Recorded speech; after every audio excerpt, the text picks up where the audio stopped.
Hi, I'm Teresa Ford, and I am talking about how to create a comic page in Adobe Photoshop. In this video, we're going to go over how to create the speech text, so it will automatically wrap for us. I'm going to go ahead and create a new layer and get it out of our speech balloon here. This is our balloon. We created this in the last video. So our speech balloon. What we're going to do over here is we're going to create a ellipse using the shape. And again, if you don't see the tools that I'm using over here, you're going to have to edit your toolbar. And I did a right click to get the edit toolbar and make sure that you have added all of your tools so they're visible. All right, and I'm just going to drag somewhere in here, roughly, does not matter where.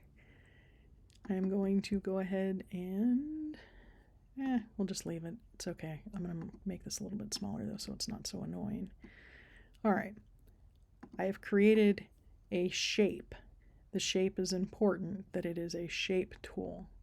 Hit the text tool, and if you look over here, it is a shape tool. It's got a little weird shapey thing. And I click anywhere inside that shape, and it's going to put in some default text for us. Sometimes I have regrets. Life didn't turn out like I planned. There we go. All right. Now it's okay that it clipped off the text because we're going to fix that. Notice that the text itself is on its own layer just like normal, and we still have this ellipse. We can technically delete that ellipse or get rid of it. It doesn't matter anymore. If we come up here and we hit our little direct selection tool, you'll see that there's a path around our text, which we can then click and drag on and rearrange. And these work just like they did for drawing the bubble.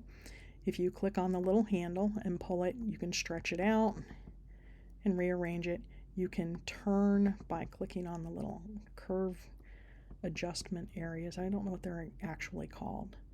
Don't know that it matters. If I wanted it more pointy, you have this point handle conversion tool, convert point, and I can convert that point to a sharp corner.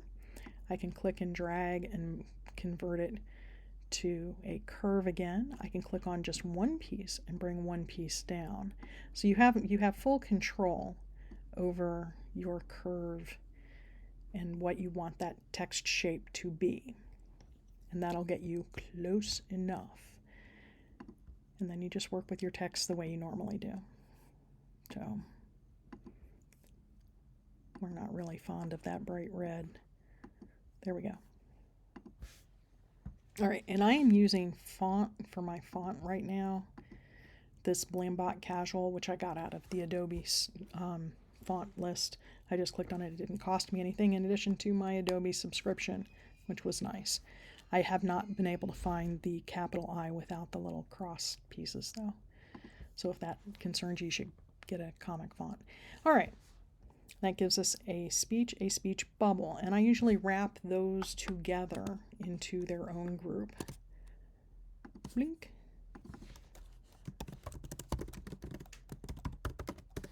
All right.